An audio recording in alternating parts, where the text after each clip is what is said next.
My stepmother raised her glass and said, "That's all you deserve, Jolie." Her voice sliced clean through the music, and the whole room laughed, everyone but me. My father just smiled at her like it was part of the show. I sat there, hands steady, the USB in my pocket burning against my leg. They had no idea what I'd brought with me or what I was about to do. One truth strong enough to shatter everything they'd built. Before we get into it, tap like and tell me where you're watching from. Have you ever stayed quiet just to keep the peace, even when you knew the truth could end it all? People like to say every family has secrets. Ours didn't bother hiding them, they just called them tradition. My father, Gregory Foster, built his company from scratch. In his world, everything had to look perfect. The house, the dinners, even the smiles. My stepmother, Karen, was the masterpiece he showed off. She had this way of turning cruelty into elegance. If she insulted you, it sounded like a compliment. And then there was Shannon, her daughter, my father's golden child. I used to count how many times he said her name at dinner like it was proof that I still existed if he remembered to say mine. I grew up in that mansion in Raleigh, surrounded by chandeliers and silence. After my mother died, the air changed. Karen moved in within months, her perfume replacing the scent of my mother's lilies. The staff learned quickly, "Please, Karen, protect your job." I learned too, stay quiet, stay out of the way. Every family photo had me at the edge, half a smile, half a daughter. The only thing that ever felt real was my camera. At 16, I bought one with money I made tutoring neighborhood kids.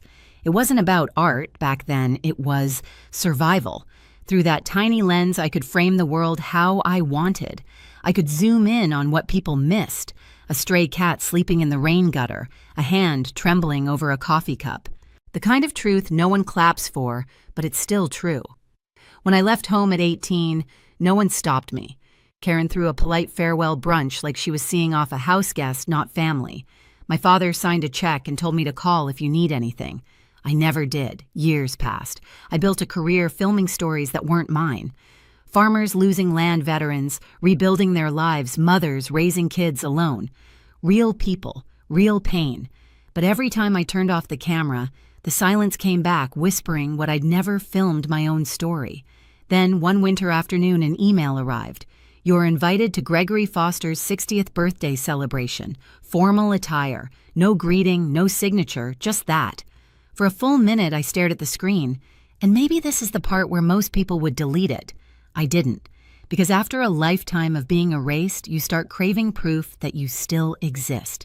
And that invitation, it felt like proof. The closer the party came, the less I slept. My apartment in Raleigh felt smaller each night, filled with half-packed gear and the steady hum of my camera charging. I told myself I was only going to film some B-roll for a new project, but we both know that was a lie. I was going to capture the truth. Then Ellen showed up, hair-messy sketchpad under one arm, the smell of turpentine trailing her like always. She dropped onto my couch and said, "You won't believe what I heard." I didn't look up at first, but her voice had that edge that meant something was about to hurt. "Shannon was at the cafe downtown," she said. "Talking to some guy, Kyle, I think. She said Dad won't suspect a thing once the papers are signed." My chest tightened. "What papers?" Ellen shrugged. "Sounded like business stuff. But I saw her screen. It had your dad's company logo on it. We stayed up all night digging." Ellen remembered a shared cloud folder she once used with Shannon for a design gig. Same password, still active. Inside were scanned contracts, emails, and a draft transfer form. Shannon and Karen planned to move my father's company shares into Shannon's name, using Kyle as their silent partner. Every message dripped with entitlement. "Dad will thank me once it's done. Jolie will stay out of it, she always does." Reading those lines was like swallowing glass. It wasn't just greed, it was the proof of every unspoken rule I grew up under. Karen wins, Shannon shines, I disappear. Ellen looked at me carefully. "You could end them with this," she said. I nodded, but the words stuck in my throat. I could already see my father's face if I exposed it. Confused, humiliated, maybe broken. For a moment, I hated that I still cared. I copied the files to a small USB drive. It clicked shut like a gun cocking. I held it in my palm until my skin felt hot. That was my truth. My weapon, my confession. When the night was over, Ellen squeezed my shoulder. "So, what are you gonna do?" I stared at the city lights outside, blurry through the window. "I'm going home," I said quietly. "But this time, I'm not coming as their daughter." The morning of the party, Raleigh was wrapped in gray light, the kind that makes everything look like a memory. I packed carefully camera gear first, then the USB, then the black dress that felt more like armor than clothing. The silence in my apartment pressed against me, heavy and expectant. I whispered, "No more filming someone else's story," and closed the suitcase. The drive to the estate felt like time reversing. Same long driveway lined with trimmed pines, same iron gate that used to groan open like a warning, but the place looked smaller now, stripped of its power. I parked under the oak tree where I used to wait for my father's approval that never came. The wind was sharp, carrying the faint smell of roses and cold money. Inside, the house glittered. Strings of lights, silver linens, champagne already flowing. Karen's voice floated across the room, warm, fake, trained for attention. She wore pearls that probably weren't hers and smiled like she owned the air. Shannon trailed behind her in a gold dress, every step rehearsed. When I appeared at the entrance, Karen's eyes flicked over me like I was an unscheduled error. "Jolie," she said, her tone sweet but taut, "you actually came." I smiled. "You invited me." "I suppose we did," she murmured. "Try not to make tonight awkward." Her words landed like ice on skin, but I didn't flinch. I'd been frozen before. My father appeared a moment later, his gray suit crisp, his confidence untouched. "Jolie," he said, sounding surprised but careful. "Glad you could make it. Wouldn't miss it," I said. He smiled politely and moved on, already pulled into another conversation. That small moment, his dismissal wrapped in charm, was the crack that let the fury through. I stayed quiet through the speeches, through the toasts, through Karen's perfect act. But every time she touched his arm, every time Shannon laughed too loudly, I felt the USB in my clutch grow heavier. When the applause ended and people began to dance, I slipped down the hallway toward his office. The portraits on the wall watched as I opened the door and set the USB beside his nameplate. For the first time in years, I wasn't shaking. He found me there a few minutes later, standing by his desk, like a trespasser in my own story. The laughter from the ballroom echoed faintly down the hall, muffled by marble and distance. When he saw me, my father stopped in the doorway, one hand still on the frame. "Jolie," he said softly, as if saying my name might break something fragile. "Karen said you'd stepped out. You shouldn't be in here." "I know." My voice was steady. I just needed a quiet place. He hesitated, then stepped inside. The lamplight hit the lines on his face, the same lines I used to trace when I was little, trying to memorize him. He looked older now, but still unreadable. "You've grown into your mother," he said quietly. "She used to stand in this office the same way, like she was searching for something that didn't want to be found." I let the words hang there. I wanted to tell him that what she'd been looking for was him, but I didn't. Instead, I slid the USB across the desk toward him. He frowned. "What's this?" "The truth," I said. "You deserve to see it before someone else does." His expression shifted, confusion first, then irritation, the reflex of a man used to control. "What are you talking about?" "Just watch it," I said. He sat down, muttering something under his breath, and plugged the drive into his laptop. The screen flickered to life. A video opened Ellen's recovered files stitched together. Karen's voice filled the room first. Calm, confident. "Once the transfer's approved, Gregory won't notice a thing until it's done." Then Shannon laughing. "He'll probably thank us. Dad loves being the hero." And Kyle's voice. "You're sure no one else has access to the files?" Karen again, smooth as glass.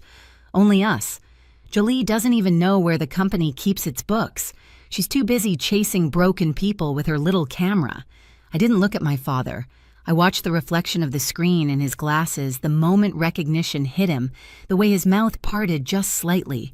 The illusion cracked. When the recording ended, the only sound left was the soft jazz leaking through the walls. He stayed very still, then whispered, "Dear God." I took a breath. "You always told me truth mattered. That integrity was everything. But you never asked if that included your own home." His hand trembled slightly on the mouse. "You could have humiliated us tonight," he said, voice low. "Why didn't you—" "Because I wasn't trying to destroy you," I said. "I just wanted you to see me." He looked up, then really looked. It felt like a foreign language we were both learning in real time. He reached across the desk, slow, unsure, and set his hand over mine. The gesture was clumsy, almost awkward, but it was the first real thing he'd done in years. "I see you now," he said. Something inside me, tight and old, broke. Not in pain, but release.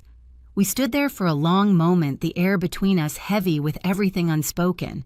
Then quietly, he closed the laptop, picked up the USB, and said, "Stay here." When he left the office, I followed a few steps behind, far enough to stay unseen. He walked through the corridor and into the main hall. The music faltered when he appeared. He didn't speak loudly, but his presence drew every eye. "Karen," he said, voice calm but sharp as steel. She turned, smiling automatically. "Darling, everything all right?" "Not yet," he said. She blinked, the smile twitching. "What's wrong?" He held up the USB. "You tell me." For a moment, confusion crossed her face. Then fear, real fear. Her hand tightened around her champagne glass. "Gregory, what is this supposed to mean?" "I watched it," he said. "Every word." Shannon's expression froze, her golden confidence cracking. "Dad," he cut her off. "Don't." His voice wasn't loud, but it carried, and the entire room went still. "You treated my trust like a currency you could spend. Both of you." Karen started to speak again, her tone turning syrupy. "Gregory, please. She's manipulating you." He pointed toward me where I stood at the edge of the crowd. "She's my daughter, and she just saved what's left of this family." The silence that followed was brutal. Karen's face drained of color. Shannon's eyes filled, but not with guilt, panic. Then came the final blow. My father reached into his pocket, pulled out 2 envelopes, and set them on the table beside the untouched cake. "One is for the divorce," he said. "The other is your withdrawal notice from the company. You'll both need to find another place." Karen's voice cracked for the first time. "You're choosing her over us." He shook his head. "I'm choosing honesty." I didn't move, didn't gloat. I just watched as the empire they'd built on charm and deceit folded in on itself. The guests shifted uncomfortably, pretending to sip their drinks, unsure whether to stay or flee. Karen's eyes found mine, then sharp, pleading, desperate. The same eyes that once made me feel small, but not this time. My father turned toward the door. "Jolie," he said, voice firm now. "Let's go." And that was it. No fireworks, no screaming. Just quiet ruin. Outside, the night air hit like a shock, cold and clean. We walked across the gravel driveway, his footsteps slow, mine steady. For once, he didn't fill the silence. Halfway to the car, he said softly, "I used to think protecting people from pain was love." He paused, eyes on the dark sky. Turns out it was just avoiding the truth. I didn't answer. There was nothing to add. We drove away from the estate without looking back. Behind us, the lights of the mansion blurred into the distance, a glittering lie fading into darkness. For the first time in years, I felt lighter. Justice didn't roar that night. It whispered. It walked quietly beside me in the dark, hand in hand with peace. 3 months passed before I saw him again. The mansion had been sold quietly, no announcements, no farewells, just an empty driveway and a for sale sign swinging in the wind. My father rented a small cabin by the lake, far from the noise, where the mornings smelled like pine, and the air carried nothing but the sound of water lapping at the dock. When I arrived, he was on the porch, coffee mug in hand, wearing a faded sweatshirt instead of a suit. "You found it," he said. I followed the silence, I replied, and it made him smile, soft, unguarded. We didn't talk about Karen or Shannon. We didn't need to. The quiet between us had changed. It wasn't made of fear anymore. It was made of peace. He brewed another cup, poured it for me, and we sat watching the light move across the lake. The same man who once measured life by quarterly reports now watched ducks drift by like it was enough. A few weeks later, he called to tell me he'd watched my latest documentary, the one about daughters who grew up unseen, who found their voices too late and used them anyway. It hurt, he admitted, but I'm proud of you. You had the courage. I didn't. That night, I stood on my balcony, overlooking the city lights, and felt something loosen in my chest. The frost that had followed me for decades was finally melting. I kept filming stories of women like me, stories of quiet revolutions. The first screening sold out a small theater downtown. When the credits rolled, people stood to clap, and I spotted him in the back row, wiping his eyes. For years, I chased a kind of love that demanded silence. Now I knew better. Real love listens even when the truth hurts. I used to think revenge meant fire something loud, final, destructive. But standing there after the screening, watching strangers hug each other and whisper "me too," I realized it could look like light instead. Quiet, steady, unapologetic. That night, I packed my camera bag for the next trip. The same bag that once carried proof of betrayal now held stories waiting to be told. I glanced at the old USB drive resting on my shelf, the metal dulled from touch. I didn't keep it as a weapon anymore. I kept it as a reminder: truth doesn't need to scream, it just needs to survive. Before I turned off the lights, my phone buzzed a message from my dad. "Proud of you, kid? Don't ever dim what you've built." I smiled, slipped the phone into my pocket, and whispered to the quiet room, "Never again." Because that's the real ending, isn't it? Not the collapse of someone else's empire, but the moment you stop shrinking to fit inside it. If you've ever had to walk away from the people who refuse to see you, you're not alone. Drop your story in the comments. I read every single one. And hit subscribe if you believe, like I do, that silence can be broken and truth, no matter how quiet, always finds its voice.